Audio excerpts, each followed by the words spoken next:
guyyaa seenaa qabeettii tokko irratti dhalataan Afrikaa tokko gara baankii Dubaay isa guddaatti seenam. Amala gaariin tasgabbii gadi of qabuun fi dandeettii dubbii guddaa qabuun yeroo gabaabaa keessatti hoogganaa baankichaa waliin michummaa cimaa uume. Guyyaa walitti dhufeenya isaanii tokko irratti dandeettii cimaa falfala adda addaa akka qabuu fi dandeettii kana fayyadamuunis maallaqa dachaa lamaan guddisuu akka danda'us hoogganaa baankichaatiif ni hima. Hoogganaan suni waan nageen kan burjaajee fi rifatee ta'us haala dandamachuu hin dandeenyeen namicha kana waan hawwateef yookiin jaallateef dandeettii isaa tokko tokko arguu akka barbaadu itti hime. Erga falfala isaa sana argee booda maallaqa guddaa gara herrega baankii isaatti akka dabarsuuf itti hime. Hoogganaan baankii kun waan dhalataan Afrikaan kun itti agarsiise ajaa'ibsifatee doolaara Ameerikaa miiliyoona 200 fi miiliyoona 40 gara herrega baankii namicha kanaatti dabarseef. Ganda baadiyyaa xiqqoo maalirraa ka'ee baankota Dubaay namichi saamee duwwaa godhe kun namichi kun falfala yookiin moortuu akkamii fayyadameeti kan jedhu raajii ajaa'ibaa raawwate namoota hedduuf barreeffama asoosama barreessa tokko keessatti barreeffame malee dhugaa wanta uumameedha jedhanii amanuun waan nama rakkisu ta'eera.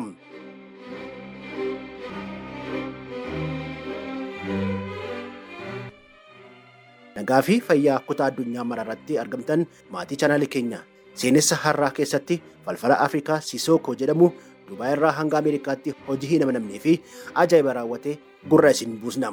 Hanga xumuraatti nu waliin tura.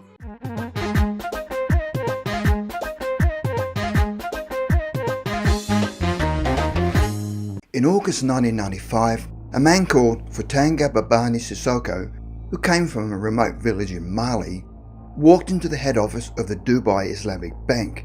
Ganda baadiyyaa xiqqoo Maalii keessa jirturraa eegalee gara Dubaayitti achiinis gara Ameerikaatti jedheesii gara Swiizerlaand Awurooppaatti nu naannessi. Deebi'ee immoo gara ganda xiqqoo Maaliitti nu fidam. Sooressi kabajamaan falfalaa kun hidhama yakkamaa fi nama bilisaa miseensa paarlaamaa fi akka hin himatamnee fi mirga kan qabu jireenya isaa keessatti al tokko qofa gaaffii fi deebii kan kenne kun eenyu? Guyyaa seena qabeessa tokkotti namni dhalataa Afrikaa tokko gara baankii guddichaa Dubaay keessa ni seena. Namichi kun daldalaa idilee hin turre.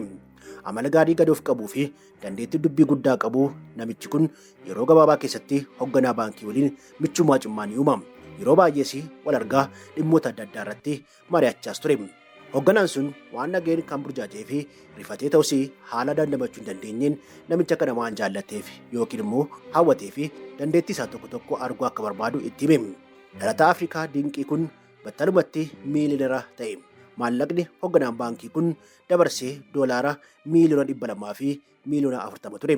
Dhalataan Afrikaa falfalaan kun gootummaa Dubaayitti raawwateen booda gara Ameerikaa ni qajeela. Achitti jireenya qananii olaanaa ni jalqaba. Konkolaattota ammayyaa fi mana jireenyaa gatii guddaa qabu jedhaman waliinis dubartootas waliin mul'achuu jalqabe. Haalli jireenya isaa kun xiyyeeffannoo hin barbaachifne kan hawwate yoo ta'u qaamolee seeraa kabachiisaa Ameerikaa wajjin rakkoo keessa isa galcha. Dhalataan Afrikaa falfalaa kan hin tuqamne fakkaatu kun qaamolee seeraa waliin dubbiin keessa seene dhimma cimaa ture. Seenaan nama Afrikaa falfalaa kanaa asoosama barreessaa tokko malee dhugaa kan fakkaatu miti.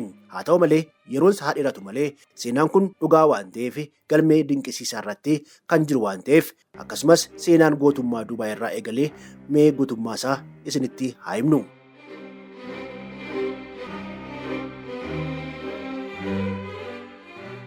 Namichi ajaa'ibaa kun lammii Maalii kan qabu Babani Sisoko jedhama. Bara 1995 ture Sisokoon gara Dubaayitti kan imale. Dubaayin yeroo sanatti akka har'aa wiirtuu turizimii fi daldalaa ta'uu baattus magaalaa filatamtuu addunyaa ta'uu fi yeroo itti carraaqaa turtee fi investoroota hubachuu fi yeroo olii gadi jechaa turtedha. Sisokoon hojii daldalaaf jedhee ture gara Dubaayitti kan imale. Viizaadhaan gara Dubaay kan seenne Sisokoon yeroo osoo hin qisaasin magaalattiitti baankii Islaamaa guddaa kan ta'etti ni deema. Hoogganaa damee baankii itti deemutti waliin wal arguu akka qabu cimsee dubbata. Jalqaba gara baankii kana wayita dhufu yeroo jalqabaa kan ta'e Sisokoon hoogganaa damee baankichaa waliin wal arguun qaba jechuun isaa hojjettoota baankichaa ajaa'ibsiiseera. Hoogganaa baankichaa Mohammed Ayyub waliinis akka wal argu taasifame. Hoogganaan damichaa Sisoko akkuma argateen gara baankii kanaatti maal barbaadee akka dhufe ni gaafata. Konkolaataa bitachuu fi liqii gaafachuuf akka dhufe itti hima. Akkaataa hojimaata baankiitiin liqii bittaa konkolaataa argachuu fi ulaagaaleewwan hedduun turani. Fakkeenyaaf namichi kun hojii dhaabbataa qabaachuusaa yookiin immoo galii dhaabbataa fi walitti fufiinsa qabu qabaachuusaa ragaalee mirkaneessan harkatti qabaachuun dirqamadha. Sisokoon immoo gara Dubaayitti erga dhufee yeroo gabaabaa ta'uunsaa ulaagaalee lamaan kana guutuu hin danda'u. Haa ta'u malee haala ifaan hin beekamnetti Sisookon hoogganaa baankichaa amansiisee wabii yookiin qabsiisa tokko malee liqii konkolaataa ittiin bitatu eeyyamamee fi fudhate. Sisookon liqii kana akkuma argateen gara hoogganaa baankichaa deemuun erga galateeffateen booda mana jireenyaa isaatti irbaata akka nyaatuu fi gaaffii dhiyeessee akka fudhatu ni gaafatama. Ayyuub affeerraa irbaataa kana fudhachuuf yeroo sanatti rakkatee ture. Haa ta'u malee Sisookon afaan gara laafina qabuun ni amansiise. Kanaan dura argee fi dhagahe kan hin beekne nyaata aadaa maalii haala ajaa'ibaan akka itti agarsiisuu fi affeeru dabalataan itti hime. Ayyuub affeerraa kana akka fudhatu taasise. Guyyaa galgalaa jedhame kanatti Ayyuub gara mana jireenya isaa akkuma gaheen keessummeessee simate. Erga xiqqoo taphataniin booda gara kutaa dukkanaa fi aaraan guutametti ni geessa Sisookon. Kutaan kun kutaa addunyaa biroo keessatti kan argamu kan fakkaatuu fi meeshaalee hin baratamneen kan guutamanidha. Kutaa sana keessatti falfala yookiin moortummaan hojjechuu akka danda'uu fi seexanoota yookiin jinniiwwan fayyadamuun hanga maallaqa fedhee dachaan guddisuu akka danda'u Ayyuubitti ni hima. Kanaafuu maallaqa hanga barbaade yoo fide dachaan guddisee akka deebisuu fi mirkaneessee itti hima. Ayyuubis jechaa fi haasaa Sisookon akkasumas wantoota kutaa sana keessatti raawwatamaa jiraniin hawwatamee waan tureef isa qoruuf jecha gara fira isaa tokkotti bilbilee dirhamii 100,000 yookiin doolaara 25,000 akka fiduu fi itti hima.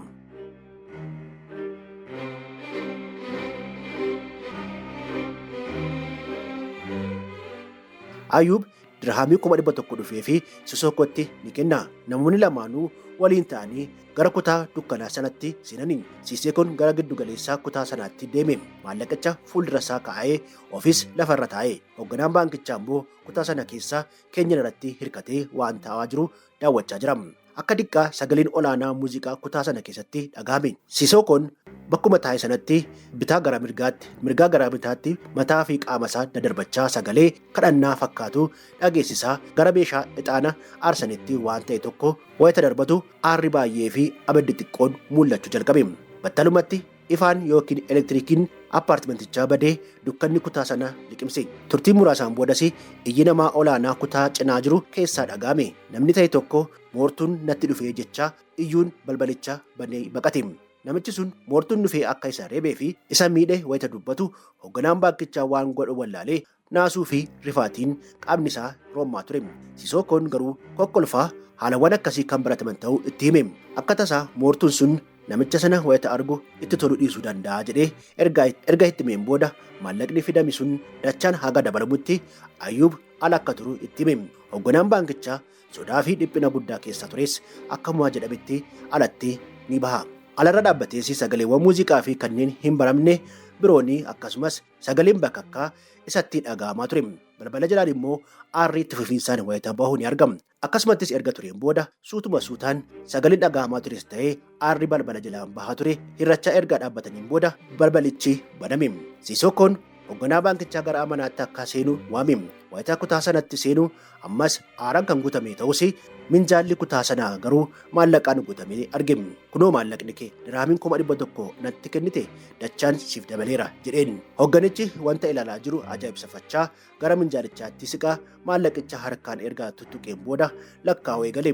Akkuma jedhametti dachaan dabaleera. Dirhamii 200,000.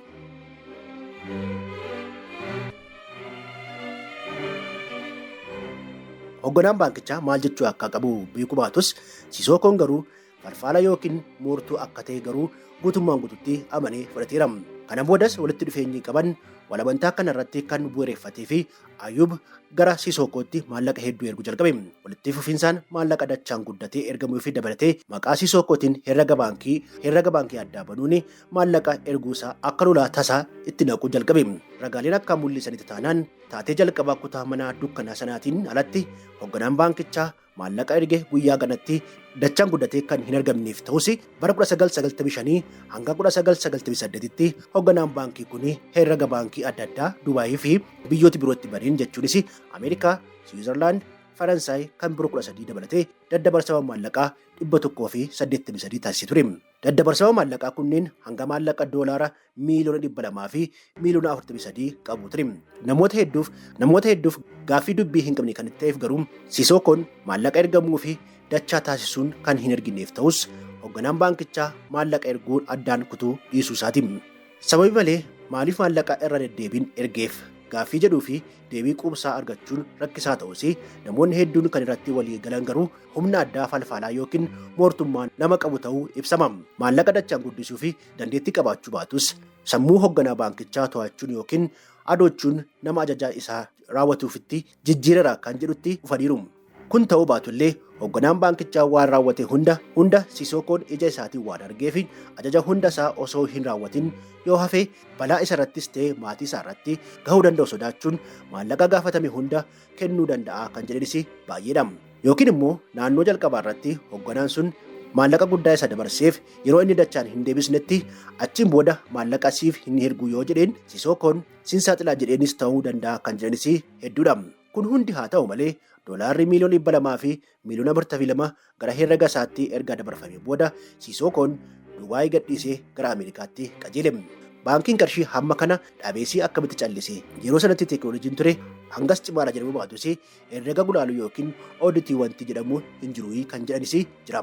Baankii Islaamaa Dubaay baankota gurguddoo Dubaay ta'an keessaa tokko ta'ee yeroo saamichi sun raawwatamus hundi maal hojjechaa ture gaafachuu fi ni dirqama. Osuma jennu bara 1995tti doolaarri miiliyoona 200 fi miiliyoona 42 yeroo ammaatti meeqa akka ta'e ni beektu.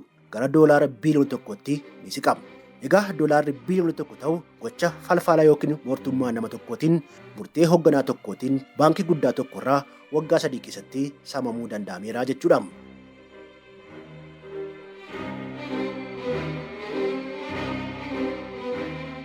Sisookoon haala jireenya miiliyoneerotaa jiraachuu fi biyyi filate Ameerikaa taate. Gara biyya sanaa deemuun duratti garuu gara biyya dhaloota isaa Maalii fi gara ganda xiqqishuutti deemee ture. Biyya sanatti simannaan ho'aan taasifamee ture.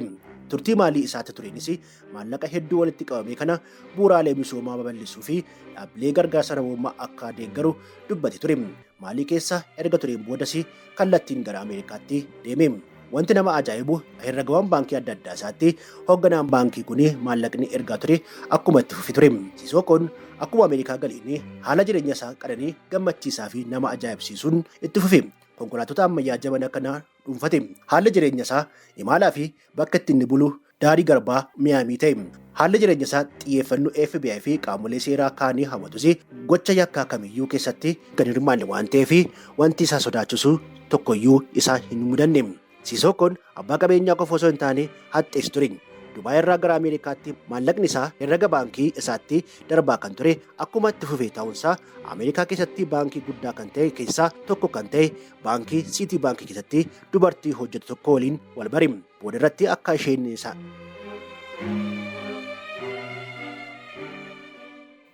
isheen akka isatti heerumtu gaafate haadha manaa isaa hedduu keessaa tokko taatetti. Walitti dhufeenyi isaa kun sadarkaa wal amanuu irraa gahe. Achiin boodas herrega baankii Dubaayitti argamu irraa doolaara miiliyoona 100 fi miiliyoona 56 gara Siitii baankiitti dhimmi dabarsuun isaa akka ariifatuu fi taasisa. Kanaan boodas jaalallee haaraa kana waliin addunyaa isaanii gammachuun dabarsuu itti fufan. Maallaqa akka barbaadanitti wayitaa facaasan kan taajjabuu fi ajaa'ibaadhas jedhu. Isaan garuu waan haaraan kan uumame ittiin fakkaatu. Sisookoon abbokaatota mindeeffate waliin ta'uun xiyyaara Booyingii 727 erga bitateen booda abbokaatota lamaan isaa fi maallaqa guddaa kennee akkasumas haadha manaa isaa baankii hojjettu jechuudha doolaara 500 kennaan kennuun isaa abbokaatoon beekamaa lammii Ameerikaa Maark Ispoonsar dubbatee ture. Sisookoon maalirraa erga Ameerikaa deemee jireenya isaa dhaabbataa kan taasifatee fi baankicha keessaa kan hojjettutti eerumee maallaqa qabu hunda baankii isheen hojjettutti Siitii baankiitti kan dabarsee bara 1996 ta'us baankiin Islaamaa Dubaayis ta'e baankiin biyyoolessaa Dubaay hanga walakkaa bara 1998tti tarkaanfii sirreessu tokkoyyuu hin fudhanne ture. Bara 1998tti garuu baankiin Islaamaa Dubaay akkasuma bara 1999tti baankiin Ameerikaa Siitii baank yakka daddabarsa maallaqaa seeraan alaatiin himanni itti hundaa'e. Tarree himamtoota namaa murtii fi dhiyaate keessatti Sisookoo dabalatee garaagarummaan kennaa doolaara miiliyoona walakkaa kan kennee fi haati manaasaa fi hojjettoonni biroo baankii Siitii keessatti hojjetan keessatti argamu ture. Bu'uura sanadaa himannaa mana murtichaatiin hangi maallaqaa qisaasameera jedhame beenyaan kan itti gaafatame doolaara miiliyoona 100 fi miiliyoona 51 ture. Sisookoon garuu maallaqa isaa Dubaay ture guutummaan guututti gara herrega baankii Ameerikaatti erga dabarseen booda haamilee nageenya amansiisaa waan uumee fi addunyaa qananiisaa dandeettii qabuun itti fayyadamee jiraachuu itti fufe. Bakka deemetti hunda waan laphee fi ijji isaa fedhe ni bitam. Daangaa malee maallaqa facaasam. Xiyyaaronni Boeing 727 bitate guddaa ta'uun isaanii irraa kan ka'e sadarkaa nama dhuunfaatiin bitamuu akka hin dandeenye kan hubate bubbulee ture. Tokkoon xiyyaarota kunneen dandeettii fe'umsaa namoota 180 kan qaban waan ta'eef hojii daldalaatiif yoo ta'e malee xiyyaarota kunneen bitachuun haxxummaa akka hin taane hubateera. Dhimma kana ture kan hubate Sisokoon maaliif daandii xiyyaara of danda'e hin hundeessu jechuun yaada xiyyaarota haaraa biroosii bitachuu fi yaale kan tures ta'uu gatiin isaanii yaadame ture. Xiyyaarota dulloomaniin tajaajila geejjibaa xiyyaaraa kennuu fi yaalus bu'aa qabeessa ta'uu hin dandeenye. Sababiin isaas xiyyaaronni kunneen buufata xiyyaara keessa kan dhaabbatan waan ta'eef tajaajila balalii wayita kennan hin mul'anne. Kanaafuu namni yookiin maamilli daandii xiyyaaraa kanatti fayyadamu hin jiru ture. Kanaafuu daandiin xiyyaaraa Sisokoo abjuu qofa ta'ee hafeera. Sisokoon jalqabbii pirojektii fashalaa akkasii fi nama haaraa hin turre. Akkuma yaadni tokko dhufeefin erga doolaara miiliyoonaan lakkaa'amu baaseen booda pirojektii haaraa sanaa fi fedhiinii fi kaka'umsi qabu battalatti waan baduu fi pirojektiin kun hanga maallaqaa itti dhangala'ee fudhatee jalqabbiin ni hafama.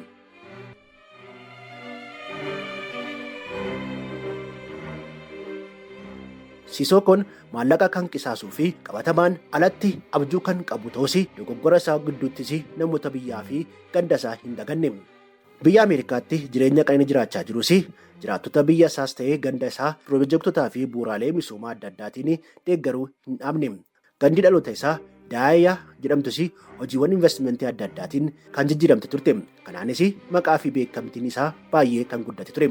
Xiyyaarri dhuunfaa isaas maalii akkuma qubateen uummanni hedduun abaaboo bareedaadhaan isa simachaa akka mootitti keessummeessaa ture. Innis taanaan qabeenya isaa kana uummata naannichaatiif qooduu hin dhiifne. Sisokoon waan argee hunda bitachuu fi maallaqa qisaasessuu amaleeffate. Xiyyeeffannaa kan argate ta'us balaan hagas cimaadhaa jedhamu isa qunnamee hin beeku. Gaafa adoolessa 1996 garuu dhimmi haala jireenya isaa jijjiiru uumame. Wanta ija isaatiin arge hunda bitachuu akka danda'e kan hubate namichi kun helikopteroota 2 bitachuu fi fedhii ni qabaata. Helikopteriin kunneen immoo tajaajila kennaa kan turanii fi kanaan booda tajaajila hin kennan jedhamanii qabeenya raayyaa ittisa Ameerikaa turan. Yeroo waraanaa Veetnaamitti hojiirra oolan waan ta'aniif gatii seena qabeessaa qabaa turan. Sisokoon helikoptera kunneen akkuma argeen dhuunfachuu barbaade. Battalumatti mootummaa Ameerikaa fi yaada bittaa yookiin immoo piroopoozaalii dhiyeesse. Gaaffii bittaa isaatiin akkaataa uumama helikopterootaa kunneen irratti fooyya'insi erga taasiseen booda ambulaansii qilleensaa taasisuun ganda dhaloota isaatti hospitaala ijaarsisee fi akka tajaajiluu fi karoora qabu ibsee ture. Mootummaan Ameerikaa Sisokoon helikoptera kunneen gochawwan seeraan alaa akka baalawwan sammuu adoochan daddabarsuu fi itti fayyadamaa danda'a jechuun shakkii qabuun gaaffiin bittaasaa osoo hin dhugoomin hambise ture. Hiriyoonni Sisokoo garuu hoogganaa isaanii waan gammachiisanitti fakkaatee inni osoo hin beekin maallaqa malaamaltummaa kennuun dhimmichi furmaata akka argatu taasisuuf ni yaalu. Ogeessi seera Ameerikaa tokkoo fi malaamaltummaa doolaara 30,000 kennuuf ni yaalu. Haa ta'u malee ogeessi seeraa kun nama kabajamaa fi malaamaltummaan kan hin jeeqamne waan tureef dhimmicha qaama olaanaatiif ni gabaasama.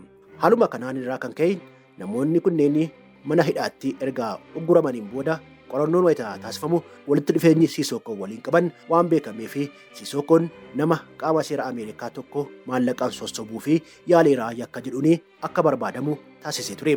Qaamoleen seeraa isa hidhuu fi wayita yaalanitti garuu biyya sana waan hin turree fi ajajni hidhaa idil addunyaa isarratti bahee nama Interpooliin barbaadamu ta'e. Haaluma kanaan Sisokoon Swiizerlaand Jeeneevaatti to'annoo jala oolee gara Ameerikaatti akka dabarfamee kennamuu fi mana hidhaa tokko keessatti akka turu taasifame ture. Mana hidhaa sana keessatti osoo jiru abukaatuu Ameerikaa Toomaas Speenser jalatti hojjetan mindeessuun himata isaa akka ittisanii taasisa. Speenser gara Swiizerlaanditti dhufuun mana hidhaa sana keessatti dhimmicha irratti akka mari'atanii fi haala mijeesse. Speenseris akkaatuma ajajameen gara Jeeneevaa deemuun Sisokoo qunnamuu irratti daayirektara mana hidhichaa arguun gara Ameerikaatti dabarsuu fi yeroo barbaadamu dheeressuu waan danda'amu irratti akka yaaluu fi yoo danda'ame immoo hanga xumuraatti achuma akka turu taasisuu fi akka barbaadu itti hima. Dhimmichaan kan godhu kan wallaale Speenser sababii isaa wayita gaafatus Speenser yeroo hunda galgala Paaris irraa xiyyaaraan nyaata ni fichisiisa. Nyaatawwan baay'ee gatii olaanaa qabanii fi mi'aawwan adda addaa qaban mana hidhichaa kanatti waan seensisuu fi isa adda ni taasisaa jechuun sababii isaa ni tarreessa. Haa ta'u malee Sisokoon turtii guyyoota muraasaan booda Ameerikaaf dabarfamee kenname mana murtii ni dhiyaata. Oolmaa mana murtii isaaniittiinis himannaan isatti dhiyaate. Miyaamitti ogeessa baankii tokko malaammaltummaan sossobuudhaa kan jedhu yoo ta'u, abukaatoon olaanaa Sisoko Speensaris hanga murteetti kennamutti maamilli isaa wabiin akka gadhiifamuu fi gaaffii ni dhiyeessa. Haa ta'u malee mootummaa Ameerikaa bakka bu'ee kan dhufee fi abukaatoon biyyattii namichi kun wabiin kan gadhiifame yoo ta'e biyyaa bahuu ni danda'a jechuun gaafficha cimsee mormeera. Sababiin isaas immoo gocha malaammaltummaa qofa osoo hin taane Sisokoon yakkawwan biroo keessatti hirmaachuu danda'a jechuun shakkii dabalataa dhiyeessaniiru. Mormiin qaamolee kanaas akkuma jirutti ta'e Sisokoon wabiin akka hiikamuu fi namoonni hedduun kallattii hedduu irraa gaggaafachaa turani. Dhimma wabii isaa dhaga'uu fi dhaddacha muudame irratti dippiloomaatonnii fi namootni dhaga'amummaa qaban hedduun dhiyeessee ture. Duuba irrattis galmee mana murtichaa irratti akkaataa barreeffameen abbaa murtee mana murtichaa dippiloomaatota hagas lakkoofsaan baay'atan dhaddacha irratti argee akka hin beekne ibsee ture. Ibsa abbaa murtee kanaan immoo Sisokoon sadarkaan hawaasummaa keessatti eessa akka jiru kan itti beeksisee ture. Sisokoon gonkumaa biyya bahuu yookiin miliquu akka hin dandeenye abbaa murtichaa fi abukaatoon cimsee kan hubachiise yoo ta'u, gama mootummaatiin kan jiran immoo gonkumaa eeyyamamuu hin qabu jechaa jiru. Dhimmoota lamaan kunneen gidduutti kan dhiphate abbaan murtii dhaddachaa kana akka furmaataatti maallaqa wabii isaa haalaan guddisuu filachuun Sisokoon wabii kaffaluu hin danda'u kan jedhe doolaara miiliyoona 20 akka kaffalu ni ajajama. Haalicha kan hubate Sisokoon maallaqa kana battalumatti kaffaluu fi waliigala. Kanaafuu wabiin ni gadhiifama. Sisokoon wabiin mana hidhaatti akkuma gadhiifameen wanti jalqaba raawwatee fi hunda ajaa'ibsiise konkolaattota 7 abukaatoo fi gargaartota isaatiif kennuu isaati. Namoonni seeraa kunneen maamilli isaanii kennaa akkasii wanta kenneef yeroo jalqabaa ture. Isayyuu immoo bilisa jedhamee osoo hin taane wabiidhaan gadhiifameeti. Dabalataan immoo Miyaamii keessaa akka hin baane dhorkaan irra kaa'ameera. Kun hundi garuu Sisokoo fi rakkoo hin qabu ture. Hanga guyyaa beellamaa isaatti Miyaamiitti waan isa gammachiisu hunda raawwachaa fi bashannanaa ture. Namoonni waliin hojjetan akka himanitti taanaan gara mana gurgurtaa meeshaalee faayaatti akka diqqaa seenuun waan doolaara miiliyoona walakkaa bitee yeroon itti bahee jira. Namoonni konkolaataa gurguruun immoo guyyaa tokkotti konkolaataa 4 yeroon itti bitee jiraachuu isaas ni dubbatu. Kanarraa dabalataanis Sisokoon Miyaamii qofatti gaa'elawwan hedduu raawwatee ture. Akkasumas haadha warraa adda addaatii fi Miyaamii keessatti mana jireenyaa apaartamaa 20 ol kireeffatee ture. Kun hundi wayita raawwatamu Dubaay irraa maallaqni ergamuu fi addaan hin cinne. Kaardiin liqii baankii Islaamaa Dubaay kenneef immoo daangaa baasiillee hin qabu ture. Kana malees idaan kaardii kanarratti jira jedhamu kamiyyuu battalumatti hoogganaa baankichaatiin ni haqama. Sisokoon dhaddacha isaa Miyaamiitti eegaa wayita jirutti illee namoonni tokko tokko mana murtiitti maqaa qabu ol kaasuufidha haa jedhan malee hojii tola ooltummaa isaa hin daganne. Daandii Miyaamii irra deemuun namoota rakkatanii fi deeggarsa maallaqaa ni kenna. Akaakuunis ni deeggara. Haala kanaan irra deddeebiinis mana barumsaa hanqina maallaqaa qabu baandii muuziqaatiin gara Niiwuorkitti akka deemanii fi ispoonsara godheessii ture. Miseensonni baandii kanaas guyyaa galateeffannaa guddaadha jechuun irratti hirmaachuu fi Niiwuorkitti kan affeeraman. Maallaqni ittiin deeman garuu hin qabani ture. Kana kan dhagaye Sisokoon doolaara 300,000 kenneefin. Isaanis galata isaanii ibsuu fi maqaa Sisokootiin muuziqaa tokko qindeessanii baasaniifi.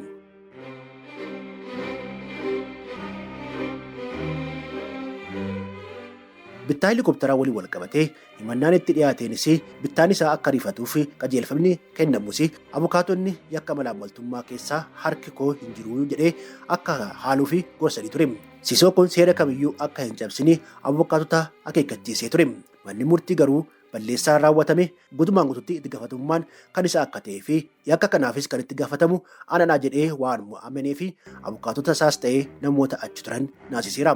Abukaatoon muummee akka haaluuf irra deddeebiin wayitaa gorsu Sisokoon baay'ee aaree ture. Sababiin isaas akka itti himu gaafatus eeyyamamaa hin turre. Dubaay irratti dhimmi ifa ta'ee garuu Sisokoon yakka kanaa raawwachuusaa kan amane madda maallaqaa isaa waliin wal qabatee qorannoon dabalataa dhufuu danda'u hambisuuf ture. Yakka malaammaltummaa uumuuf yaaleera jedhamee Sisokoon kan ittiin murtaa'e guyyoota 43 fi adabbii maallaqaa 200,000 fi 50,000 qofa ture. Sisokoon mana hidhaa eegumsiisaa cimaa hin taane tokkotti geeffame. Guyyoota itti murtaa'e keessaa walakkaa isaa akkuma hidhameen mootummaan Ameerikaa hojii tola ooltummaa fi maallaqa guddaa kan kenne yoo ta'e yeroo hidhaa isaa hafe mana jireenya isaatti dabarsuu akka danda'u filannoon dhiyaateef. Innis yaada kanaan walii galee dhaabbata namoota mana jireenyaa hin qabne deeggaruu fi miliyoona 1 kennuun yeroo hidhaa isaa hafe mana keessatti erga xumureen booda yeroo isaa osoo hin qisaasessin Ameerikaa gadhiisee gara biyya isaa Maaliitti imale. Maalittis simannaan ho'aa taasifameeraafi. Sisookoon amala maallaqaa qusachuu jedhu gonkumaa hin beeku. Arjoomuun yookiin pirojektoota jalqabamanii dhaabbataniin yookiin miiltowwan isaa waliin osoo hin sassatin maallaqa isaa facaasaa ture. Gabaabumatti Roobiin Hud isa ammayyaa turedha. Gara Maalii erga deemeen booda baasiin Sisookoo baay'ee dabalee ture. Namoonni naannoo isaa jiranis kan isaa dinqisiifatan maallaqa isaas isaanis facaasaa waan jiraniif hoogganaa baankii Dubaay maallaqa dabalataa akka erguuf irra deddeebiin gaafachuu eegale. Hoogganaan baankichaas gaaffii isaa kana fudhatee ergaafii ture.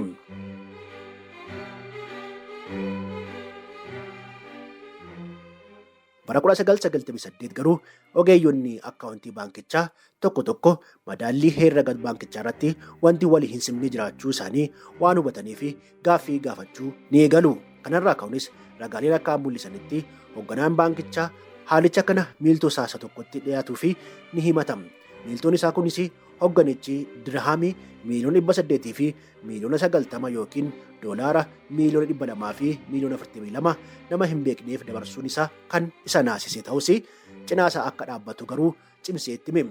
Haa ta'u malee hoogganaan baankii kun itti gaafatamummaa akka fudhatu qophii ta'uu isaa mirkaneessus oduun dhimma maallaqaa badee kun dhagahamuu jalqabe. Mootummaan Emirates maamiltoonni yaaddoo tokkoyyuu keessa akka hin seennee fi baankichis kasaaraa keessa akka hin seenneef yaaduun atattamaan gidduu galuun tarkaanfii fudhate. Tarkaanfii fudhatames gaazexaan Dubaay Ayiban jedhamu maxxansee baase. Maamiloota baankichaa birattis sodaan uumamee hambisuu fi mootummaan giddugalaa Dubaay fi baankiin biyyaalessaa Dubaay maallaqa isaanii ilaalchisuun itti gaafatamummaa guutuu akka fudhatanii fi maamiltootaafis wabii akka kennus ibsuusaa gabaasa baasuun akka tasgabbiin uumamu taasise. Tarkaanfii itti aanu mootummaan Dubaay fudhateenis hoogganaan yookiin daayirektarri baankii Islaamaa Mahammed Ayuubii fi hojjettoonni baankii sadii dirhama miiliyoona 200 fi miiliyoona 50 hataniiru jedhamanii himatamanii mana hidhaatti ergamaniiru. Haa ta'u malee baankichi kan dhuunfaa waan ta'eef liqiin kan abbootii qabeenyaa waan ta'eef mootummaan gidduu seenee sirreesse waan ta'eef qoodni yookiin sheerii baankichaa walakkaa ol mootummaaf kenname. Sisookoon namoota dhimmicha irratti murtiin itti murtaa'e keessaa tokko ture. Sisookoo fi namoonni 16 biroon bakka hin jiranitti hidhaa waggaa 3 kan itti murtaa'e yoo ta'u, baankiin Islaamaa Dubaay bara 1999tti maallaqa guddaa seeraan alaatiin siitii baankii irratti dabarsuu isaatiin miidhaa doolaara miiliyoona 100 fi miiliyoona 51 akka kaffalamu gaafateera. Akka qorannoo abukaatonni baankii Islaamaa gaggeessan agarsiisutti hoogganaan baankichaa Ayuubis ta'ee waahilli isaa faayidaa tokkollee hin qoodanne. Interpol ajaja hidhaa Sisookoo irratti baase. Akka kanaan maaliin alatti bakka argametti hidhamuu danda'a. Maaliin garuu hidhamtoota jijjiiruu fi walii hin galle. Sisookoon kana hubatee bara 2002tti paarlaamaaf dorgomee bilisummaa isaa injifate. Miseensa paarlaamaa ta'uun bara hojii erga xumuranii booda marsaa lammaffaa fi dorgommiin isaanii hin milkoofne. Kanaafis sababni tokko maallaqni isaa baasaa ture hir'achaa dhufuu isaati. Jireenya isaa keessatti gaaffii fi deebii yeroo dhumaaf gaazexeessaa BBC waliin taasiseen hangi maallaqaa kamiyyuu dhala namaatiif gahaa akka hin taane dubbate ture.